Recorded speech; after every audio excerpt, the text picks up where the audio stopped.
The opening scene takes place in the year 1944 amidst the Second World War. Two fighter pilots, Hank Marlowe from the United States and Gunpei Ikari from Japan, land on a South Pacific island via parachutes. As soon as they land, they begin to shoot at each other. When they run out of bullets, Hank makes a run and Gunpei begins pursuing him. Soon, they reach a cliff where they engage in close combat. However, their fight is soon disrupted by the sudden appearance of a giant ape. The scene then cuts to 1973, and we are introduced to the head of the U.S. governmental organization Monarch, named Bill Randa, and a geologist named Houston Brooks, who arrive at Senator Willis's office. The two propose their plan of exploring the newly discovered Skull Island in search of prehistoric creatures. When Willis hesitates, Bill explains that the 1954 nuclear tests weren't tests, but instead, they were trying to destroy something there, hinting at an unusual ecosystem. Despite this, Willis doesn't appear to be keen on the idea and starts walking away. However, Bill and Houston follow him, emphasizing the island's potential value and the need to prevent other nations from taking the lead. When they talk about the Soviet Union, Senator Willis finally grants them permission. "If we don't do it, someone else will," is the most tragic bit of logic the human species has ever created. Bill is then given the task to assemble a U.S. Army unit under Lieutenant Colonel Preston Packard's command. Afterwards, Bill and Houston travel to Saigon to hire a former British Special Air Service captain named James Conrad as their tracker for this mission. They meet him at a local bar and provide a brief overview of their mission along with a monetary offer. Hearing this, James demands more money, pointing out the life-threatening dangers that involve rain, heat, mud, giant monkeys maybe, I don't know, but probably maybe, disease-carrying flies, and more. The two agree to fulfill his demands as there's no one better for this position than James. Next, Bill also hires an anti-war photographer named Mason Weaver. With everyone on board, the ship sails towards its destination. On their way, a NASA official named Victor Neves explains that the Kong Skull Island is surrounded by a perpetual storm system, which is why it is secluded from the external world. He hopes they can go through it with the help of Preston's military helicopters. Additionally, Victor introduces the assembled team to Bill, Houston, and another scientist named San Lin. Continuing the briefing, a military serviceman named Jack Chapman informs them that the persistent storm will disrupt their communication, which might cause them to separate. As a result, he sets a meetup location on the island's northern tip with the intention of regrouping there within 3 days. Boy, we're sure meeting a lot of characters. I wonder if some of them will die. As they approach the island, they notice a huge storm with black clouds, which they have to pass through. Despite this extreme weather, the team opts to push forward. So, everyone boards the helicopters and sets off. The situation gets intense as they enter the storm, causing the helicopters to experience dangerous turbulence. But fortunately, they pass through it and reach the island, which appears to be absolutely stunning. Shortly after, the soldiers start dropping seismic explosives in order to map out the island and prove Houston's hollow earth theory. It's not hollow, you idiots.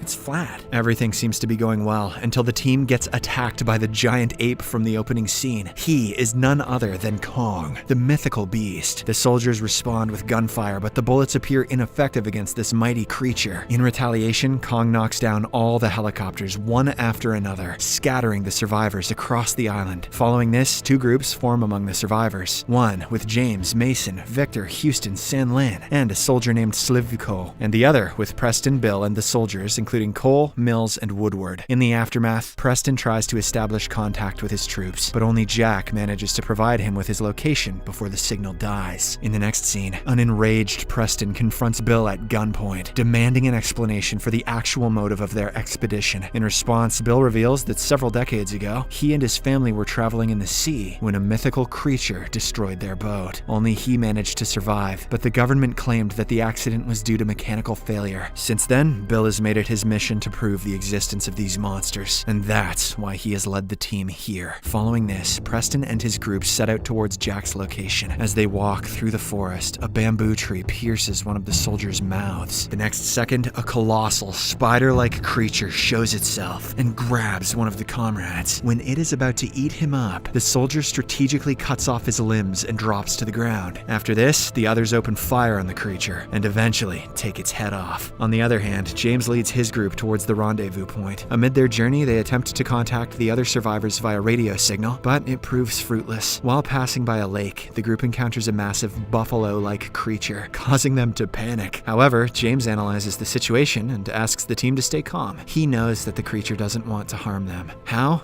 I don't know. His intuition, though, turns out to be true. As the beast turns away and leaves, continuing their journey, the team comes across a place where they are cornered by the local Iwi natives, who bring out their weapons. Just before a fight ensues, Hank, who is still alive, shows up. He assures both parties that they aren't a threat to each other. After this, the natives invite the group to a secure settlement. Once there, Hank explains to the group that he's been here for the last 28 years, and has learned a lot about the natives and the island. According to him, Kong is almost like a god to the island, because he has been protecting them from predators, including a race of subterranean reptilian creatures called skull crawlers. They were the ones who killed his Japanese best friend, Gunpei. He goes on to say that Kong can easily handle the young skull crawlers, but the biggest one is dangerous as it even killed his family. He implies that if anything happens to Kong, the skull crawlers will dominate the island. After hearing all of this, James changes the subject. Let's talk about football, dude. You've been here for too long. And tells Hank that the rescue team will arrive in the northern part of the island within 3 days. Hank, however, believes that it's impossible for them to reach the north in such a short time. Following this, he leads the group to a boat made by him and Gunpei prior to the latter's passing. Since the boat needs some more refinement, they opt to complete its construction so that it can take them to the northern side in their desired time. The team members initiate work on the boat, except for Mason, who engages with the natives. Later on, Mason hears a sound coming from the other side of the wall. Upon checking, she finds a buffalo-like creature trapped beneath a crashed plane. She tries lifting it up to free the buffalo, but her strength isn't enough. At that moment, Kong suddenly shows up and tosses the plane aside, releasing the stuck creature. He then momentarily stares at Mason and then leaves, seemingly acknowledging her compassionate act, or at least her boobs. Elsewhere, Jack continues his attempt to communicate with the Colonel, but fails. He then sits on a big tree trunk to rest, but it moves, revealing that it's no tree, but a creature. Startled, Jack opens fire, forcing the creature to retreat. Unfortunately, the sound of the gunshots attracts a skull crawler, who finishes him off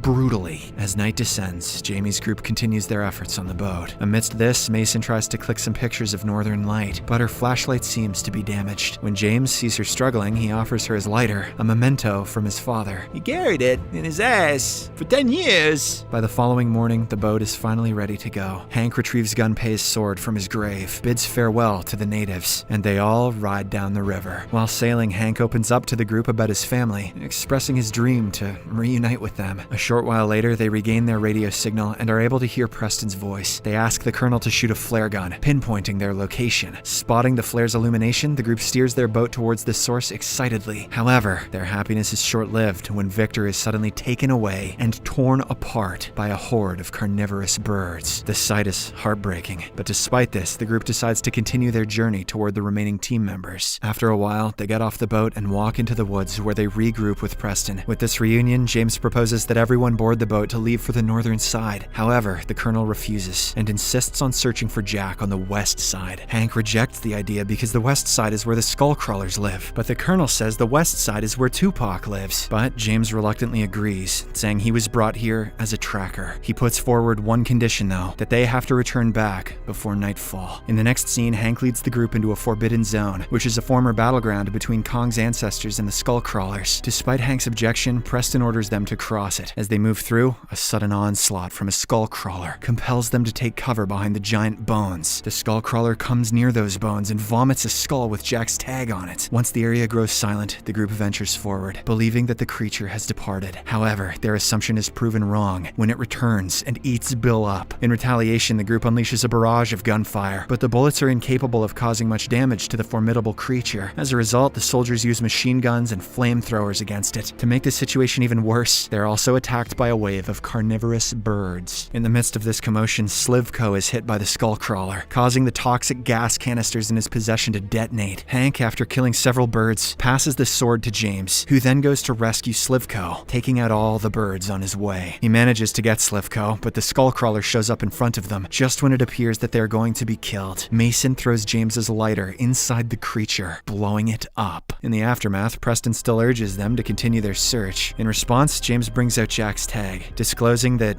he's no more. However, the Colonel remains resolute, as he is determined to reach the crash site and retrieve ammunition stash so that they can kill Kong and avenge the soldier's death. Despite efforts from Hank, Houston, and Mason to convey the repercussions of killing Kong and the subsequent unleashing of the Skullcrawlers, Preston doesn't change his mind. With no options left, James discloses the crash site's location to Preston, allowing his group to proceed there while the others return to the boat. That night, Preston gathers explosives from the crash site and sets up a trap for Kong. Meanwhile, James and Mason make their way to a cliff in order to ascertain the direction of the river leading northward. During this, Kong shows up before them, but doesn't attack them. Mason steps forward to touch him gently, signifying their friendship. But Kong ain't no friend zone bitch. Just then, Kong detects the detonations set off by Preston's team, prompting him to advance in that direction. James and Mason also realize that their giant friend is in danger, so along with Hank, they decide to save him. As soon as Kong approaches Preston's team, the Colonel sets the entire pond on fire, attempting to burn him. The giant gorilla tries to fight back, taking out several soldiers, but it soon collapses to the ground. Preston then orders the remaining soldiers to prepare the explosives to blow Kong up. However, before they can do so, James, Mason, and Hank arrive at the scene and hold them at gunpoint, telling them to back off. They try to convince the soldiers that they need Kong to keep the Skullcrawlers out. After a tense standoff, the other soldiers turn against their colonel, but Preston remains adamant. Just then, the largest Skullcrawler bursts out of the ground, forcing the group to run. Preston stays behind to trigger the explosives, but before he can do so, Kong awakens and crushes him. The injured beast then starts fighting against the enormous Skullcrawler, but it struggles to keep up. Meanwhile, the group flees toward the shoreline. James instructs Mason to reach a cliff and launch a flare so that Houston and the team can locate them. Until then, the rest of them keep running, only to be ambushed by the Skullcrawler. At one point, Cole decides to sacrifice himself for the sake of his team's life, so he unpins the grenades and stands in front of the creature. However, his sacrifice goes in vain, as the creature throws him away with its tail. As the Skullcrawler is about to attack the group, Kong reappears, sparking a fierce battle between the two huge creatures. Kong does everything he can to overpower the Skullcrawler, but the latter eventually throws him away, causing him to get stuck on some chains. The Skullcrawler then proceeds to kill Kong, but in the nick of time, Houston and the group arrive with their boat and open fire on it. Mason also fires a flare towards the creature, distracting it long enough for Kong to break free. Kong retaliates by hurling the Skullcrawler into a cliff, accidentally causing Mason to plummet into the water. Reacting swiftly, Kong saves her, but the Skullcrawler grabs his arm with its long tongue. This proves to be the perfect opportunity for our beast, as with his immense power, he rips out the creature's guts, finally killing it. Kong then places Mason down next to James before leaving. In the aftermath of these events, the survivors reach the rendezvous point and leave the island as Kong stoically watches. The movie ends on an emotional note, as Hank finally reunites with his family after several decades.